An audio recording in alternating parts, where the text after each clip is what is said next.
दवाखान्याच्या चक्रा मारून जीव पार थकून गेलाय ना. रोजचा तोच त्रास आणि तीच वाढणारी भीती.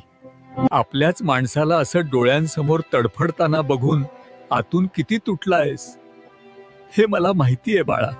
पण ऐक, जिथे औषधांची आणि विज्ञानाची मर्यादा संपते तिथेच माझी कृती सुरू होते. स्वतःला असा हतबल समजू नकोस. तुझ्या प्रत्येक प्रार्थनेचा शब्द मी ऐकला आहे.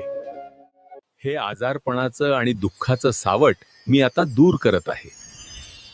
माझा हात आहे तुझ्या पाठीवर. तुझी श्रद्धा हीच सर्वात मोठी संजीवनी आहे. लोकांच्या बोलण्यावर नाही, माझ्यावर विश्वास ठेव. मी प्रत्यक्ष तिथे येऊन उभा आहे. आता चमत्कार घडेल. तू फक्त तुझा विश्वास ढळू देऊ नकोस. तुझ्या डोळ्यांतले हे अश्रू पुस आता. उद्याची सकाळ एक नवीन